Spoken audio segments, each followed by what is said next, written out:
Welcome back to the channel. We're doing another Gundam TCG discussion. We're doing another GD05. This set is the set that keeps on giving as always. And this time we're going to talk about the conclusion, or maybe not the conclusion, but the aftermath of Wave 2. Maybe there's still some interesting stuff that ends up happening, but I do want to talk about Wave 2.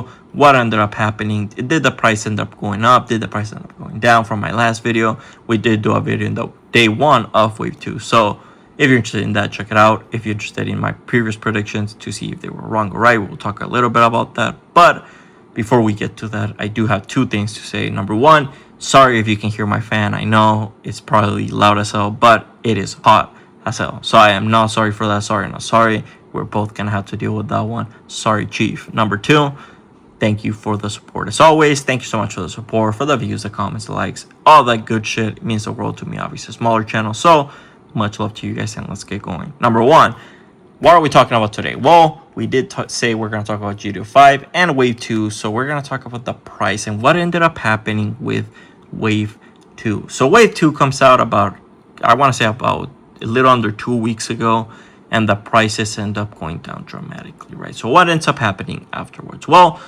before we get to that, let's talk about the peak. So what was the peak of GD05? So GD05 comes out 160, 170 insane sales. We talked about that in a bunch of the previous videos.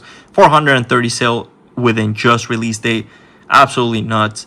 And we see the price within a single day go from like 160 all the way to 185. And then the next day, 200s, right? It's essentially the 200 mark by the end of the next day. It's absolutely insane. And obviously after the first day, after the 430 sales, we start seeing a massive decrease in sales the following days afterwards, especially as it starts rising up in price, right? It reaches 240, and that's when we start seeing the least amount of sales. Obviously it starts going down as decrease starts going down, as more people start to offload, and then it keeps going even more down because of the Wave 2 rumors. And once it finally hits, again, about less than 2 weeks ago, we reach what seems to be the bottom of the price. It ended up being the day I recorded. I actually think it was the day I recorded exactly. That was the bottom price, $180. I don't believe I saw them for lower. If you did see them for lower, obviously let me know. But I do believe that is the cheapest they ended up getting. Kind of insane. I did get a couple things right. I did get a couple things wrong. Number one, what did I get right? Well, the overall trend, of course. I did say, hey, with Wave 2 coming, these are likely going to go down. Please don't buy at 200 plus. And voila, it ended up happening. What did I get wrong, though? Obviously, knowing and admitting you're right in something and obviously being proven right on something is nice. But I think what's most important, even more so than that, is being able to acknowledge what you were wrong about. What was I wrong about? Well, in one of the comments, I specifically mentioned that I thought after the video that due to the listing of Wave 2, as more stores were going to get it, I thought that the price was going to go down slightly more. I do want to clarify one thing. Obviously, it's one of those things, right? Whenever you're making these kind of videos, these discussion videos, these market videos specifically, you always want to be optimistic with the audience, right? I wish I could tell you guys. I know what you guys would want to hear. Hell, I know what I would want to hear is, oh, this is going to go back down to MSRP. Don't worry about it. Don't even think about overpaying by a penny over MSRP. You're going to be able to find it easily. Don't worry about it.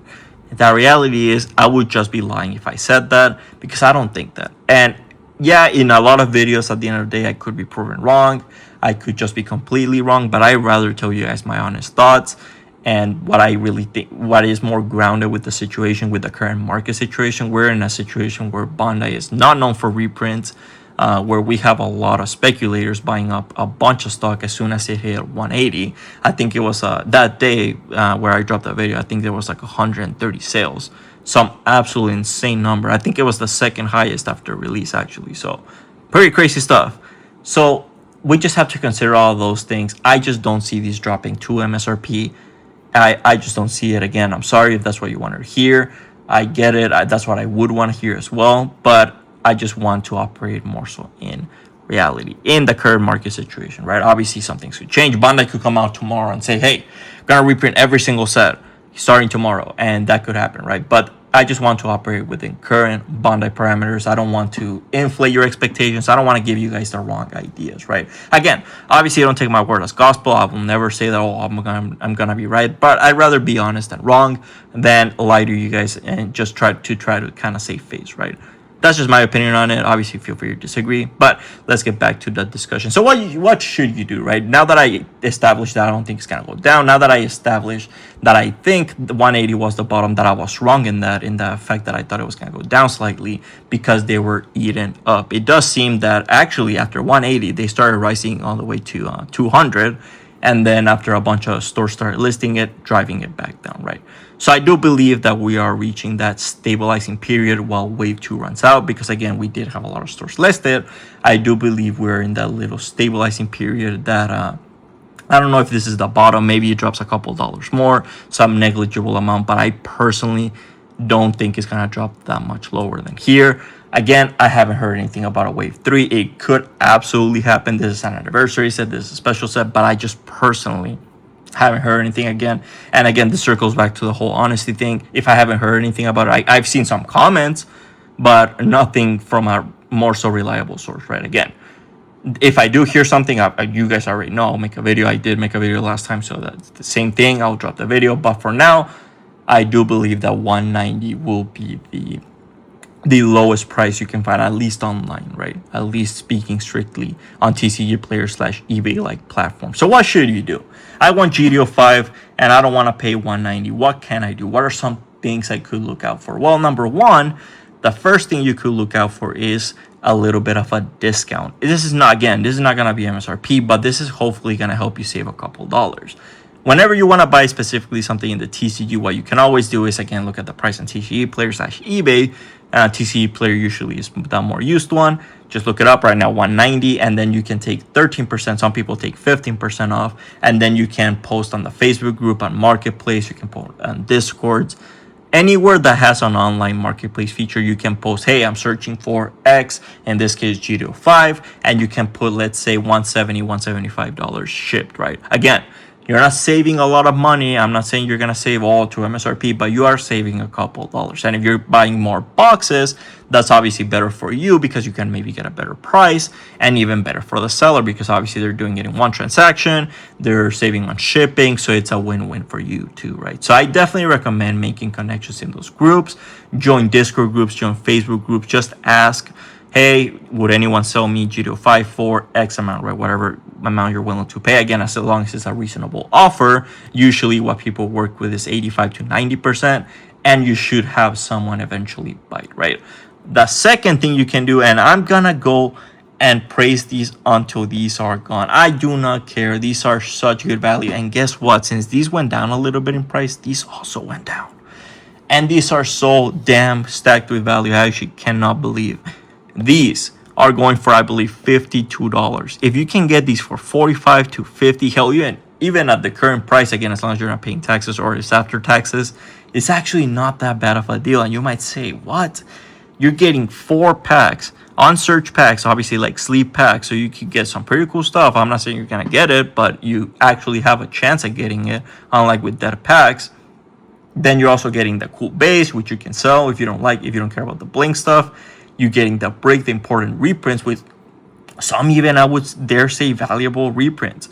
So I definitely recommend that if you're completely new, if you're trying to get into Gundam, please get 2 of these. These are absolutely perfect for you, and I promise you're gonna have a great stack of cards that you're gonna eventually need in a bunch of your decks, right? So I definitely recommend keeping an eye out for these. You can, again, sell your extra from the brick. You don't have to keep every single card. Obviously, you can sell the bases if you get 2.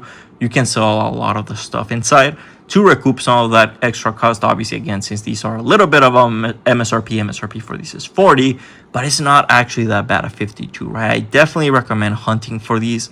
I definitely wish you luck on the search for GD05. I did just want to post this little bit of an update video on what ended up happening with Wave 2. What was I right about? What was I wrong about? Wanted to catch you guys up. I was also curious to see how your guys' experience was with Wave 2. Were you even able to find any Wave 2? Did your store get any? Did your store almost not get any? Were you able to actually buy any at a decent price? What did they charge you? All that good stuff. I'm always kind of curious to see about these discussions. I'm always curious to see what you guys think. And hopefully Wave 2 went well for you guys. For me, personally speaking, store was selling them for $165 plus tax. So for me, it wasn't really that worth it, especially since, well, I do already have one. But I am kind of curious to see what you guys just went through, and if you guys ended up picking any wave 2. Let me know, and hopefully I'll see you guys for the next video. Next video, we'll hopefully talk about some of the other boxes. I feel like we've been covering so much GD05. I do kind of want to cover some of the other boxes. So let me know if you're interested in that, and we'll hopefully talk about that. And also, oh yeah, by the way, the reason why I haven't uploaded in like a week was because I actually meant to, oh sorry, you can't even see it. Nice. So also Cameo by GD01 and GD04. I actually meant to upload an Inuyasha video, or sorry, an Inuyasha, just in general, a Union Arena video, because how much of a shit show it is to find just Union Arena in general. So I recorded, I edited it and everything, and I realized halfway through, you know what, I said a couple of incorrect things, and I don't want to be just, I don't want to feel like have the video with like text and corrective text. I'd rather just redo the video, do it right. And you know what? Hopefully you guys will be able to enjoy that. We will be talking about Inuyasha as well, which is pretty cool. Obviously, when I recorded the video, the first video, I didn't have the set yet, so it's kind of cool. We will be able to talk about this one and Chainsaw Man, Solo Leveling, and all the other cool sets from Union Arena. So if you're interested in Union Arena, if you're interested in the other Bandai TCGs, I do plan to make a video in Union Arena on One Piece, OP7. Once I get my OP17 box, we'll talk about the mess that is. I do plan to make a video on Yu-Gi-Oh! Has Yu-Gi-Oh! Being able to earn its collectors back, and we will talk about a bunch of other TCGs. If you're interested in any of those, feel free to subscribe, like, comment, and I'll see you next time.